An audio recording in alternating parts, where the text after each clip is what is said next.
നമസ്കാരം. The tarot insight journey എന്ന YouTube ചാനലിലേക്ക് സ്വാഗതം.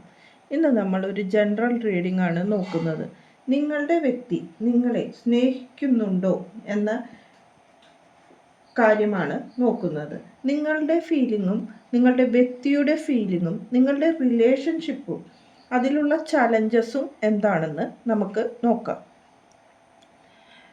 ആദ്യത്തെ card judgement, queen of cup, knight of cup, 5 of sword, ace of sword, knight of wand. ഈ കാർഡുകളാണ് കിട്ടിയിരിക്കുന്നത്.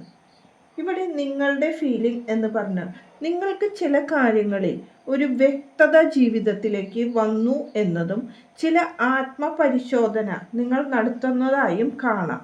പല കാര്യങ്ങളെക്കുറിച്ചും നിങ്ങൾക്ക് സ്വയം ഒരു തിരിച്ചറിവാണ് ഇപ്പോൾ ലഭിച്ചിരിക്കുന്നത്.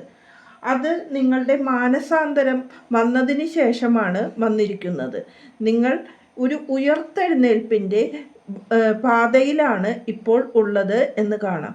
ഇവിടെ കുറേ വ്യക്തികൾ ഈ കഫേനിൽ നിന്ന് ഉയർത്ത് എഴുന്നേൽക്കുന്നതാണ് കാണുന്നത്. അതേപോലെ നിങ്ങളും നിങ്ങളുടെ ജീവിതത്തിൽ ഇപ്പോൾ ഉയർത്തെഴുന്നേറ്റുകൊണ്ടിരിക്കുന്നതാണ് കാണുന്നത്. നിങ്ങളുടെ വ്യക്തിയുടെ ഫീലിംഗ് എന്ന് പറഞ്ഞാൽ ആ വ്യക്തി പല കാര്യങ്ങളിലും വികാരങ്ങളെ നിയന്ത്രിക്കുവാൻ പറ്റാത്ത വ്യക്തിയായി കാണുന്നു. കൂടാതെ ആ വ്യക്തി ഒരു വൈകാരികമായ ഒരു ബ്ലാക്ക് മെയിൽ നിങ്ങളെ ചെയ്തുകൊണ്ടിരിക്കുകയായിരുന്നു എന്ന് കാണാം. യുക്തിരഹിതമായ കാര്യങ്ങളാണ് ആ വ്യക്തി കൂടുതൽ ചെയ്തിരുന്നത്. പല കാര്യങ്ങളിലും വാശി പിടിച്ചുകൊണ്ടാണ് നിങ്ങളെ കൊണ്ട് ചെയ്യിപ്പിച്ചിരുന്നത് എന്നും കാണുന്നു. നിങ്ങളുടെ റിലേഷൻഷിപ്പ് അസൂയയുള്ള ഒരു കാര്യങ്ങളാണ് ജീവിതത്തിൽ കൂടുതലായി കണ്ടത്. നിങ്ങളുടെ പുരോഗമനം തടയുന്ന തരത്തിലായിരുന്നു ആ വ്യക്തിയുടെ പ്രവർത്തനങ്ങൾ എന്നും കാണുന്നു. കൂടുതൽ നെഗറ്റീവ് വികാരങ്ങളാണ് നിങ്ങളോട് ആ വ്യക്തി ചെയ്തിരുന്നത്. പല കാര്യങ്ങളിലും നിരാശയും കാണുന്നു. സ്നേഹം തുറന്ന് പ്രകടിപ്പിക്കാൻ ആ വ്യക്തിക്ക് ഒട്ടും തന്നെ അറിയാതിരുന്നതായും കാണുവാൻ സാധിക്കും. നിങ്ങൾക്ക് വന്നിരിക്കുന്ന ചലഞ്ച് എന്നത് സംഘർഷപരമായ ഒരു അന്തരീക്ഷത്തിൽ നിന്ന് നിങ്ങൾ മാറി നിൽക്കുന്നതാണ് കാണുന്നത്. നിങ്ങൾ എന്ത് വിലയും കൊടുത്ത് ഇതിൽ ജയിക്കണമെന്നാണ് ഇപ്പോൾ ചിന്തിക്കുന്നത്. കാരണം നിങ്ങളുടെ വ്യക്തി നിങ്ങളെ തോൽപ്പിച്ചുകൊണ്ടിരിക്കുന്നതാണ് കാണുന്നത്. പല സ്വാർത്ഥ താല്പര്യത്തിനും വേണ്ടിയാണ് ആ വ്യക്തി അങ്ങനെ ചെയ്തിരുന്നത്. നിങ്ങളെ മാനസികമായും ശാരീരികമായും തളർത്തുന്ന പ്രവർത്തികളായിരുന്നു ആ വ്യക്തിയുടെ മുന്നിൽ നിന്ന് നിങ്ങൾക്ക് കിട്ടിയിരിക്കുന്നത് എന്ന് കാണുവാൻ സാധിക്കുന്നു.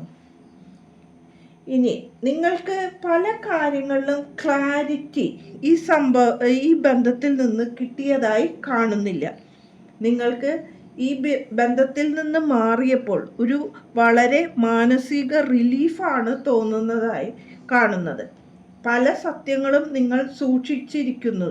അതായത് തുറന്ന് പറയുവാൻ സാധിക്കാത്ത അവസ്ഥയിൽ നിന്ന് മാറിയപ്പോൾ നിങ്ങൾ മനസ്സിലാക്കി നിങ്ങൾക്കും ഒരു സ്വന്തമായ ഒരു വ്യക്തിത്വമുണ്ട് എന്നതാണ് ഇപ്പോൾ നിങ്ങൾ കാണുന്നത്.